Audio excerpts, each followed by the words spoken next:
So a lot of guitar players naturally talk about what to practice in the guitar practice routine. So which exercises can help you making the most amount of gains with your picking technique or your fretting hand technique. But nobody ever really talks about what to do after practicing, and this might actually be what affects your progress even more. Because guitar players that are very analytical about their practice routines make the most amount of progress, especially compared to players that just sit down every single day, do pretty much whatever, and never even think about, is it time to change one of the exercises? Should I work on something different tomorrow? So one thing you have to think about after practicing is, what did I even work on today? When I got deeper into fun guitar techniques like this,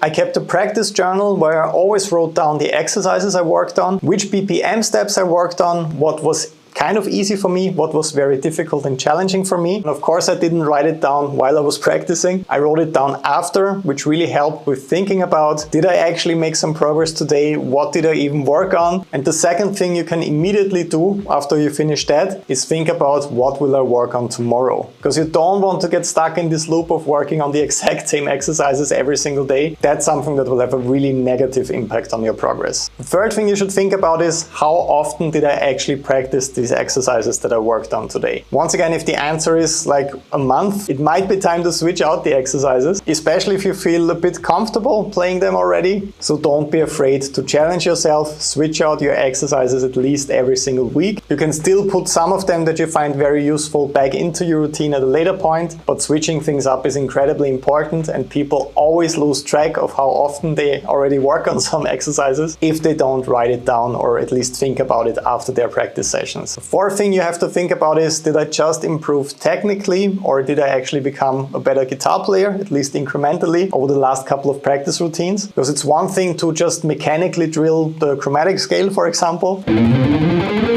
so just as a mechanical picking or finger technique drill. But it's a whole different world to say, wow, I had a big light bulb moment in my practice routine because I finally noticed the difference between the Aeolian scale and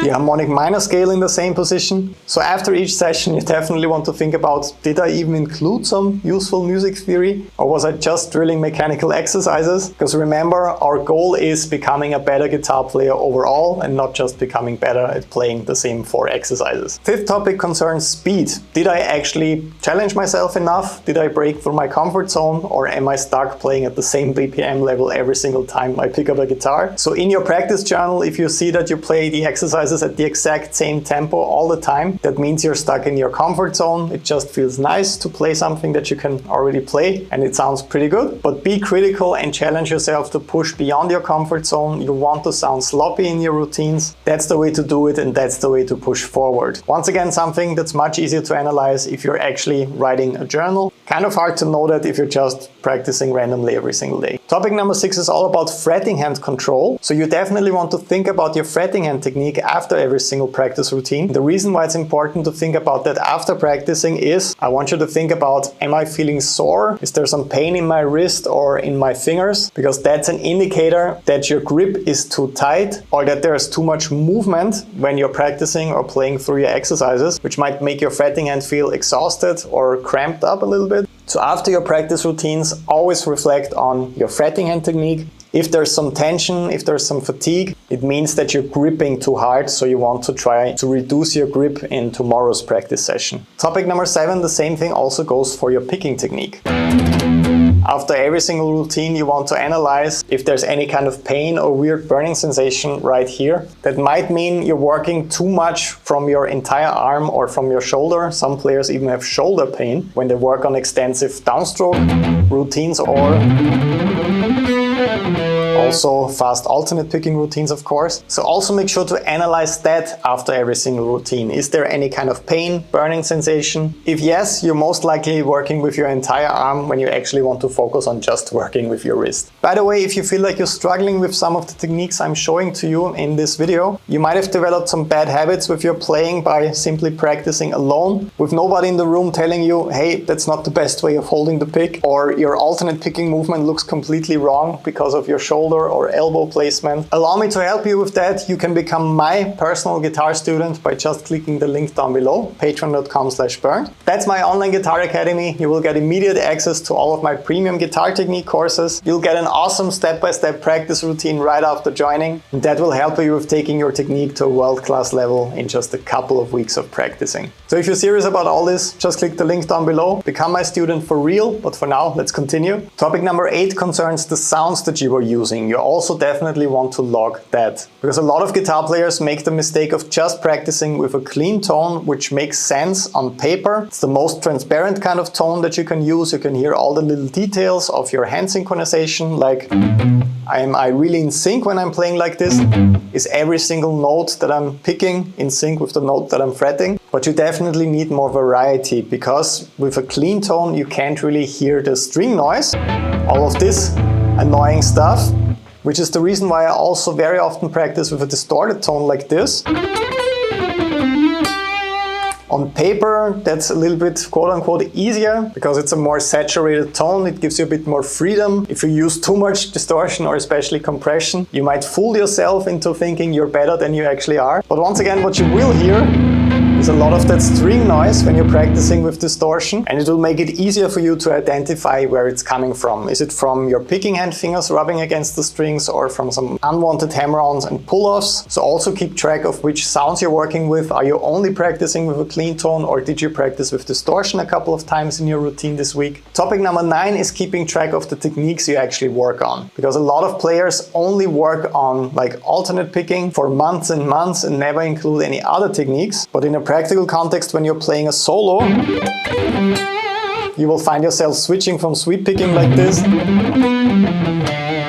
to alternate picking like that, and you will have to mix a lot of techniques in your solos. So it doesn't make sense to completely isolate your focus to one technique in like a month. You also want to make sure that every single time you practice, at least in one block, you mix different techniques together, because that's the best way of avoiding technical challenges when you're switching between different techniques. You want one pick grip that works for pretty much everything, because that's the way you will be able to connect all of those different techniques in a practical context. The next topic concerns improvisation. Did you actually work on that in your last sessions or not really? This is something that can really help you with becoming a better writer, because when I write solos, I first improvise over the track and see what comes out, and I often end up with really cool lines that make it into the final solo. But if you never work on improvisation in your routines, you might limit yourself to always playing the same kind of licks. And some other important things I would include in the end is, did you work on triads and chords? Because most rock and metal guitar players only work on scales and arpeggios. Triads and chords are incredibly important, especially for a working professional guitar player. So please don't neglect that in your routine. Did you actually record any video or audio evidence of your practice routines? In the best case, yes. Then after your routine, you can actually watch what you did and get a better look at your technique and your playing. And most importantly, do you feel on a good path when it comes to your progress? Do you feel like you got better compared to how you played 1 month ago or a couple of weeks ago? Or do you feel like you kind of plateaued? You practice, but you don't really see any improvement? That means that there's a bigger problem. And most likely you need some professional help to break through that plateau. All you have to do is click the link down below. That's how you can become my guitar student for real. The link will lead you to patreon.com/Bernd. That's my online guitar academy. Over there you get access to my professional guitar technique, theory and even home recording courses, and those will teach you step by step how to hold your pick, which exercises to work on every single day, and you will get a really cool practice routine that you can just follow that will transform your guitar technique to a professional level in just a couple of weeks of practicing. Let's start working on your guitar progress together today. Can't wait to meet you. Until then, have an amazing day. Greetings from LA and bye bye.